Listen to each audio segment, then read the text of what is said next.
আজকে তৈরি করতে চলেছি পাস্তা। কিভাবে চাইনিজ স্টাইলে পাস্তা তৈরি করতে হয় ঘরের সামান্যতম উপকরণ দিয়ে অতি সহজেই তৈরি করা যায়, সেটিই আজকে দেখাবো। চলুন, প্রথমে আমি জলটাকে ভালোভাবে গরম করে নিয়েছি। এরপর এর মধ্যে আমি লবণ অ্যাড করে দিয়েছি। জলটা ভালোভাবে যখন ফুটেছে তার মধ্যে আমি পাস্তাগুলো দিয়ে দিয়েছি। এখন পাস্তাগুলোকে ভালোভাবে সিদ্ধ করে নিতে হবে। আমার ভিডিওটা সম্পূর্ণ না টেনে দেখার অনুরোধ রইল, কারণ ভিডিওটা সম্পূর্ণ দেখতে হবে, নাহলে বোঝা যাবে না। আর যারা এখন আমার চ্যানেলটিকে সাবস্ক্রাইব করোনি, এখনই সাবস্ক্রাইব করে অল বাটনে ক্লিক করে রাখো। পাস্তাগুলো সিদ্ধ হয়ে গেছে। আপনাদের বোঝার সুবিধার্থে আমি এটাকে একটু কেটে দেখাচ্ছি। এটা সম্পূর্ণ সিদ্ধ হয়ে গেছে।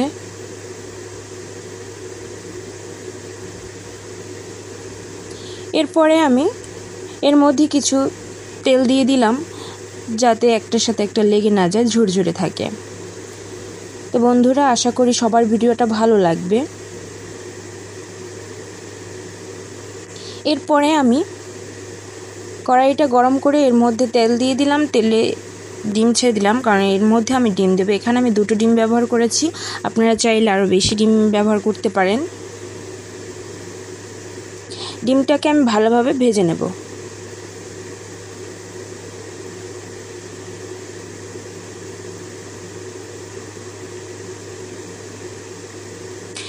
এটি অতি সহজেই অল্প সময়ে তৈরি করা যায় সুন্দর একটি খাবার। খেতেও যেমন সুস্বাদু, দেখতেও তেমন লোভনীয়। তো সবার কাছে অনুরোধ রইল একবার বাসায় ট্রাই করার জন্য। ডিমটা ভাজা প্রায় শেষ পর্যায়ে আমি নামিয়ে নিলাম। এরপরে আমি কড়াইতে তেল দিয়ে দিলাম। তেলটা যখন গরম হয়ে গেল, এর মধ্যে আমি আদা কুচি দিয়ে দিলাম 1 চামচ। এরপরে আমি রসুন কুচি দিয়ে দেব 1 চামচ। এটাকে ভালোভাবে ভেজে নেব। ভাজা হয়ে গেছে। এর মধ্যে আমি কিউব করে রাখা পেঁয়াজগুলো দিয়ে দেব। এখানে আমার পছন্দ মতো সবজি আমি ব্যবহার করতে পারি। আমার হাতের কাছে যা ছিল আমি সেটাই ব্যবহার করেছি। এরপরে আমি গাজর কুচি দিয়ে দিলাম। এরপরে মরিচ দিয়ে দিয়েছি। ঝাল যেমন খেতে পছন্দ করে তেমন দিবে।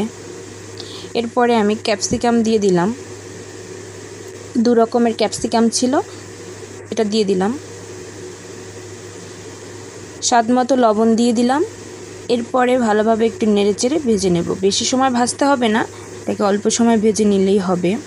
বেশি ভাজলে হবে এটার খেতে ভালো লাগবে না। এরপরে আমি কিছু টমেটো কুচি দিয়ে দিলাম। ভালোভাবে ভেজে নেব। এখন ভাজা হয়ে যাওয়ার পরে আমি এখানে 1 চামচ সয়া সস, 1 চামচ ভিনেগার দিয়ে দিলাম। দিয়ে একটু নেড়েচেড়ে নিলাম। এরপরে আমি 1 চামচ চিলি সস দিয়ে দিলাম।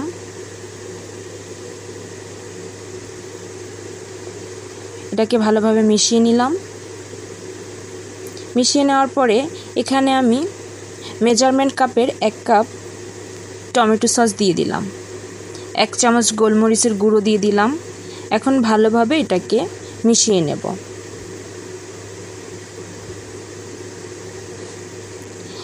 মিশিয়ে নেওয়ার পরে আমি ভেজে রাখা ডিমগুলোকে দিয়ে দিলাম।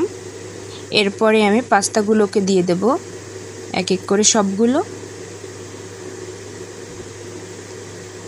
এটাকে আমি ভালোভাবে মিশিয়ে নিচ্ছি, সম্পূর্ণভাবে যেন মিশে যায়, সেভাবে ভালোভাবে নেড়েচেড়ে মিশিয়ে নিতে হবে। এরপরে আমি এখানে 1 প্যাকেট ম্যাগি মশলা দিয়ে দিলাম। এটাকে একটু ভালোভাবে নেড়েচেড়ে নামিয়ে নিলাম। অতি সহজেই তৈরি হয়ে গেল পাস্তা। ভিডিওটা যদি তোমাদের ভালো লেগে থাকে অবশ্যই লাইক, কমেন্ট এবং শেয়ার করতে ভুলবে না। আশা করি সবারই ভালো লেগেছে। একবার হলো ট্রাই করে দেখবে। দেখতে অনেকটাই সুন্দর এবং লোভনীয় হয়েছে।